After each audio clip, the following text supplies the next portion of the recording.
Hey guys, I wanted to finish out this video. A couple days ago my mic died, got home, thought everything was good, uploaded it, and no sound.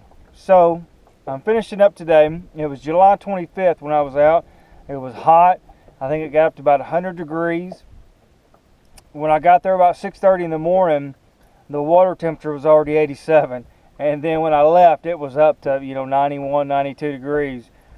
But kind of what I did was I focused when I got there. I knew it was hot, knew it was warm, and I wanted to find a spot kind of key in on all day long. And so what I focused on was points, and not just any point, but points that had very sharp contour lines that went from shallow to deep fast. And so that way the fish, it doesn't matter what species you're talking about, but with a flick of its tail can go from shallow to deep to shallow in a heartbeat.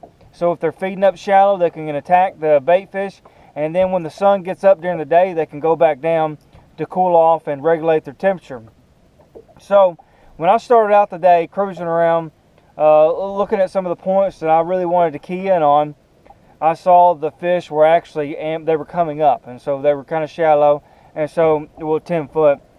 What I did was I started out with this guy, a little Rapala 7-foot diver, very shad looking color.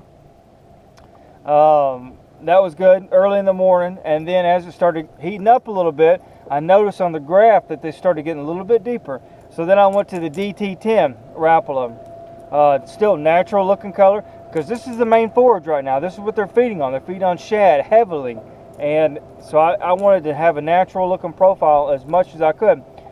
As the day progressed and they started getting deeper, I had to switch. I don't have that out for right now, but I had to switch to a 6XD Strike King, and still the same color, natural looking color, shad, kind of a smoke gray, and the chrome kind of color really played a big part in it, because I threw a lot of different baits. I threw jigs, I threw worms, and it seemed like the crankbait, the action, was getting a lot more activity, because this is the main forage right now. This is what they're feeding on. And those points that had a very sharp contour line that went from deep to shallow really fast seemed to play a very good part in the success of that day. Started out, had a nice little drum, kind of off pace, put up a good fight, and only shallow place I went was early I hit some riprap along a bridge. They didn't pan out, and I think I just got one brim off of it, and then I started moving back out to my points. But that's something you don't need to forget, though. Doesn't matter if you've been on a lake a million times, or if it's a new lake you're going out to. Always check points. 9 times out of 10, a point is going to hold fish. And from when I've been fishing, it doesn't matter what species. It holds brim, crappie, bass, walleye, just about any species, because it's a natural place for a fish to relate to.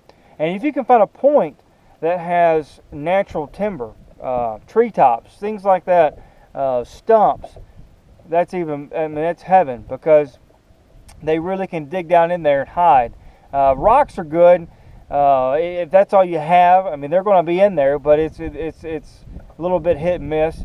But timber is the real key, kind of focusing. If you can find a point with timber, they're really going to be hiding in there. But if you guys like the video, subscribe. If you guys have any questions, let me know. Like I said, I'm going to do a little bit more fishing around today. I had to finish it out. But like I said, if you guys have any questions, let me know. If you liked it, subscribe. And we'll see you guys next time.